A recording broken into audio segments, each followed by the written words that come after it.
ప్రభువైన యేసు నామములో వందనాలు. రోజుకు ఒక మిషనరీ జీవిత చరిత్ర. ఈరోజు మిషనరీ పాస్టర్ జి సుందరం. జననం 7/2/1909, మరణం 1989. స్వస్థలం పల్లియాడి. దేశం భారతదేశం, దర్శన స్థలము భారతదేశం. ఒక దైవ సేవకుల కూడిక జరుగుతుంది. అక్కడ హాజరైన వారు అలాంటి కూడికలు క్రమం తప్పకుండా జరగాలని అభిప్రాయపడ్డారు.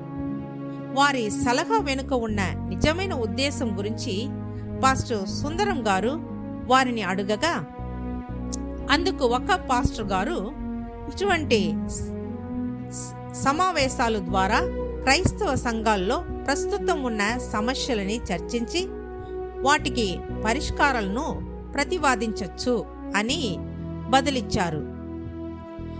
మరొక ఫాదరి గారు, ఈ సమావేశాలు దేవుని సత్యాలను గురించి ఒకరికొకరు పంచుకునే అవకాశాలు కల్పిస్తాయి అని అభిప్రాయపడ్డారు. ఇంకొకరు, అవి దేవుని సేవకులలో ఐక్యత మరియు సమరసాన్ని పెంచుతాయని సూచించారు. అయితే ఈ సమాధానాలతో సంతృప్తి చెందని సుందరం పాదిరి గారు తిరిగి ఈ అభిప్రాయాలన్నీ గుర్తించదగినవే అయినప్పటికీ ఈ కూడికల యొక్క ప్రధాన ఎజెండా ఏమిటి అని ప్రశ్నించి, ఏ బదులు రాకపోవనందున ఈ కూడికలలో కలిసి ప్రార్థించుటకు ఎక్కువ ప్రాధాన్యత ఇవ్వాలి అని సమాధానమిచ్చారు. అతని యొక్క ఆలోచనలు మరియు సలహాలు ఫుల్ గాస్పెల్ మినిస్టర్స్ ఫెలోషిప్, సంపూర్ణ సువార్త సేవకుల సహవాసం ఏర్పడుటకు దారితీసింది. తమిళనాడు రాష్ట్రంలో కన్యాకుమారి జిల్లాలో పల్లియాడి అనే చిన్న పట్టణంలో జన్మించిన సుందరం ఎంతో కష్టతరమైన పరిస్థితుల మధ్య తన చదువుని పూర్తి చేశారు. తరువాత 1929 సంవత్సరం తన చెల్లెలతో కలిసి మలేషియా వెళ్ళి అక్కడ ఒక ఉపాధ్యాయునిగా పనిచేశారు. అక్కడ అతను ఎన్నో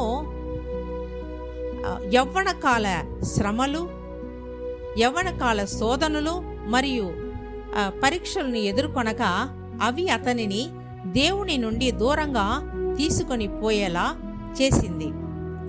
అటువంటి పరిస్థితిలో ఒకరోజు అతను కోలాలంబూర్లోని ఒక వీధిలో నడుస్తూ వెళుతున్నప్పుడు దేవుడు ఆత్మ ద్వారా అతను ఒక ఇంటి వద్దకు నడిపింపబడ్డారు. ఆ ఇంటిలో కొందరు దేవుని ఆరాధించుటకై కూడి ఉండగా అక్కడ పడుతున్న దేవుని వాక్యం అతని హృదయాన్ని బలంగా తాకింది. కాక అతను తన పాప జీవితాన్ని గ్రహించిన వారై తన పాపాలను దేవుని సన్నిధిలో ఒప్పుకొని దేవుని చిత్తం చేయుటకై తన జీవితాన్ని సంపూర్తిగా సమర్పించుకున్నారు. తరువాత తన జీవితంలో దేవుని పిలుపుని గ్రహించిన వారై ఆయన సేవ చేయుటకు తనను సమర్పించుకొని 1933 సంవత్సరంలో తమిళనాడుకు తిరిగి వచ్చారు. అక్కడ అతను సిలోన్ పెంటెకాస్టల్ మిషన్లో సేవలందించారు.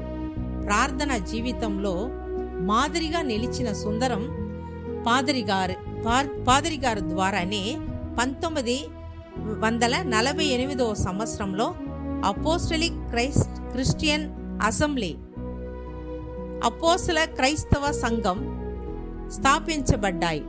ఈ సంఘం భారతదేశంలోనూ మరియు విదేశంలోనూ వందలాది శాఖలను కలిగి ఉన్నదై ఈనాటికి దేవుని సేవను కొనసాగిస్తుంది. ప్రియమైన వారలారా, దేవుని స్వరముకు లోబడిన వారే ఈ లోకములో ఆయన ప్రణాళికను నెరవేర్చుటకు ముందుకు వచ్చెదరా? ప్రభువా, ఈ భూమి యందు మీ చిత్తము నెరవేర్చుటకు సమర్పించుకుంటానని సమర్పించుకుంటారా? దేవుడు మిమ్మను ఆశీర్వదించునుగాక. ఆమేన్.